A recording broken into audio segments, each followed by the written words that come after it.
Hello friends, स्वागत है आपका मेरे यूट्यूब चैनल पर। मैं आपकी होस्ट और दोस्त मेरे यूट्यूब चैनल प्रगति की पर आपका बहुत बहुत स्वागत करती हूं। Welcome to all of you.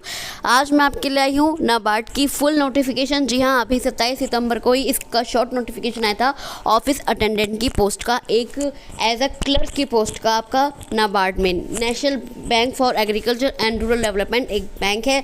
जिनको इनके बारे में ज़्यादा नहीं पता उन्हें बता देती हूँ कि नाबार्ड एक अच्छा बैंक है। इसमें फैसिलिटी छुट्टियाँ भी ज़्यादा अच्छी मिलती हैं, तो ये एक अच्छा पोस्ट आपके लिए साबित हो सकती है। और इसमें आपको केवल 10th, जी हाँ 10th पास इसके लिए अप्लाई कर सकते हैं।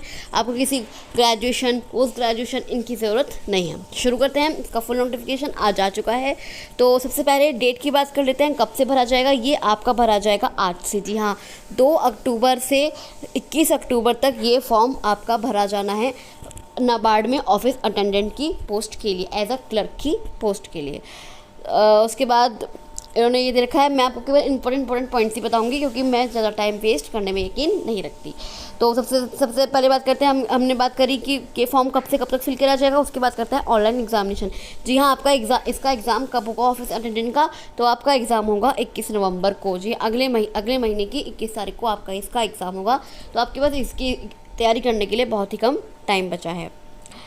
उसके बाद बात करते हैं कि कितनी वैकेंसीज़ हैं। तो इसकी कुल वैकेंसीज़ हैं आपकी हैं 108। जी हाँ, 108 आपकी कुल मिलाकर वैकेंसीज़ हैं सब कैटेगरीज़ की, और स्टेट वाइज अलग अलग हैं कि आपको कौन से स्टेट से अप्लाई करना है।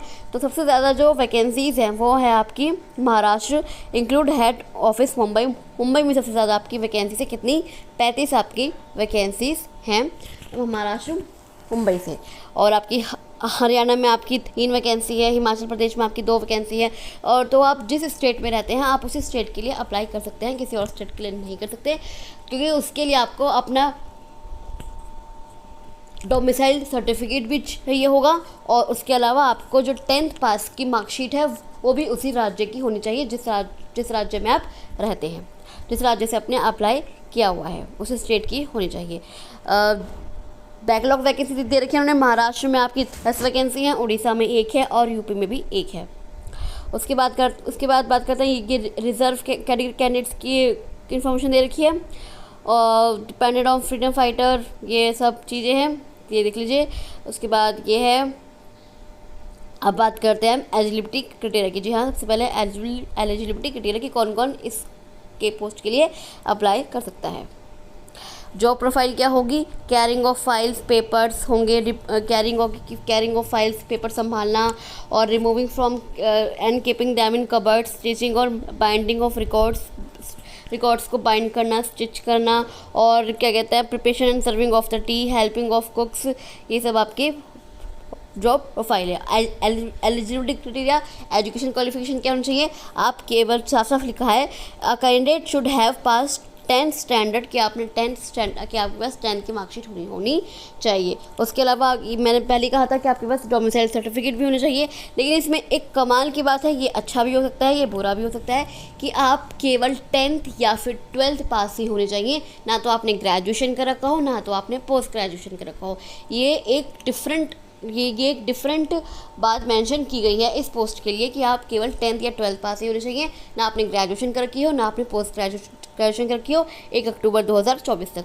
और वैसे अगर कर भी सकते हैं तो पर शो मत कीजिएगा अगर आपने कर भी रखी है तो, और अगर आप इस पोस्ट के लिए अप्लाई करना चाहते हैं। उसके बाद एज दे रखी है। एज क्या है आपकी 18 से 30 साल। आपकी क्या एज रखी है? 18 से 30 साल। और SC ST के लिए आपकी कितना रिजर्वेशन है? 5 साल का रिजर्वेशन है, मतलब आप 35 साल तक अप्लाई कर सकते हैं। और OBC के लिए कितना रिजर्वेशन है? 3 साल का। OBC के लिए 3 साल का रिजर्वेशन है, मतलब आप 33 साल तक अप्लाई कर सकते हैं। पर्सन विद बेंचमार्क जो PWPD के हैं उन्हें 10 साल, उनके लिए 10 साल का, जनरल के लिए 10 साल का, और OBC के लिए OBC के लिए 13 साल का, और SC ST के लिए 15 साल का रिलैक्सेशन है एज में। एक्स सर्विसमैन के लिए भी 3 साल का रिलैक्सेशन है, और जो विडो के लिए 10 साल का एज रिलैक्सेशन है। उसके बाद बात करते हैं ये आपका वैलिड सर्टिफिकेट, जहाँ क्योंकि मुंबई में सबसे ज़्यादा आपकी वैकेंसीज़ हैं, 35 वैकेंसीज़ हैं। तो इनके लिए क्या मैंडेटरी होगा, SC और OBC जो कैंडिडेट्स हैं उनके लिए महाराष्ट्र, उनके लिए मैंडेटरी होगा अपना वैलिडिटी सर्टिफिकेट बनवाना स्क्रूटनी कमेटी के द्वारा। इसके रेजोल्यूशन दे रखा है, अब वो आप लोग देख लीजिएगा। अब बात करते हैं सिलेक्शन प्रोसेसर की। पहले क्या होता था 2019 में इसका एग्ज़ाम हुआ था, तो पहले प्रीलिम्स, फिर मेंस, फिर उसका LPT लैंग्वेज प्रोफिशिएंसी टेस्ट। लेकिन अब की बार इसमें चेंज किया गया है, अब की बार केवल एक प्रीलिम्स रखा गया है और उसके बाद आपका LPT रखा गया है। तो प्रीलिम्स आपका होगा नवंबर में। तो उसके लिए कौन कौन सब्जेक्ट हैं, रीजनिंग है आपकी 30 क्वेश्चन है 30 नंबर के, इंग्लिश लैंग्वेज 30 क्वेश्चन 30 नंबर के, जनरल अवेयरनेस 30 क्वेश्चन 30 नंबर के, और न्यूमेरिकल एबिलिटी 30 क्वेश्चन 30 नंबर के, मतलब वेटेज आपका सेम है।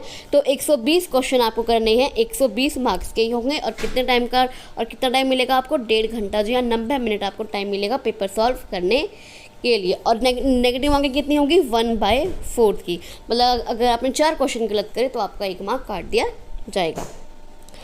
ये फिर आपका होगा लैंग्वेज प्रोफिशिएंसी टेस्ट, मतलब आपने जिस स्टेट से आपने अप्लाई किया हुआ है आपको उस स्टेट की लैंग्वेज आती है या नहीं, ये चेक करने के लिए आपका LPT भी किया जाएगा। जो आपका इंग्लिश और ये विल बी अवेलेबल लैंग्वेजली, जो जैसे हर एग्ज़ाम में होता है कि आपका इंग्लिश और हिंदी दोनों में आपका एग्ज़ाम होगा, दोनों में आपके क्वेश्चन आएंगे। और जो नेगेटिव मार्किंग होगी वो आपकी कितनी होगी, 1/4 की आपकी नेगेटिव मार्किंग होगी। उसके बाद बस क्लियर का कैसे आपका सिलेक्शन प्रोसेस होगा। State wide merit list will prepare for final selection, कि आपका कैसे आपका मेरिट लिस्ट बनेगी, ये सब दे रखा है। उसके बाद application fees for SC ST PWBD ex serviceman all, इनके लिए आपकी केवल 50 रुपये फ़ीस होगी। इनके लिए कितने, इनके लिए 50 रुपये होगी। और OBC जनरल, इनके लिए आपकी कितनी फ़ीस होगी, आपकी 500 रुपये फ़ीस होगी। 450 एप्लीकेशन फ़ीस और 50 रुपये इंटीमेशन चार्जेस आपके लगेंगे, तो आपकी 500 रुपये फ़ीस होगी जनरल OBC के लिए। उसके बाद ये आपके एग्जामिनेशन सेंटर्स हैं कि आपके एग्जामिनेशन सेंटर्स कौन कौन से, जैसे आपने गुजरात से फॉर्म भरा है, आप गुजरात के रहने वाले हो तो आपका सेंटर्स पड़ सकता है अहमदाबाद में, गांधीनगर, आनंद, मैसना, राजकोट, सूरत, वडोदरा, इनमें से किसी में भी आपका सेंटर पड़ सकता है। तो इन्होंने एग्जामिनेशन सेंटर्स भी दे रखे हैं। और पे स्केल ये देखिए, सबसे कितनी अच्छी सैलरी है, 35,000। ये देखिए 35,000 सैलरी आपको मिल सकती है अगर आप इस पोस्ट के लिए एलिजिबल हो जाते हैं। अगर आप इस पोस्ट के लिए एलिजिबल हो जाते हैं तो आपको 35,000 सैलरी मिल सकती है। उसके अलावा जो आपको फैसिलिटी है वो भी आपको मिलेंगी, जैसे DNS अलाउंसेस हो गए, लोकल कंपनसेटरी हो गई, अलाउंसेस हो गए, हाउस रेंट अलाउंसेस हो गए, ग्रेड अलाउंसेस हो गए, ये सब आपको मिलेंगी फैसिलिटीज़ साथ में। उसके बाद आपका आइडेंटिफिकेशन वेरिफिकेशन, उसके बाद बता रखा है कैसे कैसे आपको अप्लाई करना है। तो चलिए मैं आपसे मिलती हूँ अगली वीडियो में। आई होप आपको वीडियो अच्छा लगा हो। अगर आपको वीडियो अच्छा लगा हो तो आप इस वीडियो को लाइक कर सकते हैं, शेयर कर सकते हैं, और इस चैनल को सब्सक्राइब करके ज़रूर जाएगा, क्योंकि मैं आप लोग के लिए ऐसे ही किसी वैकेंसीज़ की नोटिफिकेशन के अपडेट्स, रिजल्ट के अपडेट्स और स्टडी मटेरियल मैं आप लोग को लाती रहती हूँ। तो इस चैनल को सब्सक्राइब करके ज़रूर जाएगा। Thank you so much.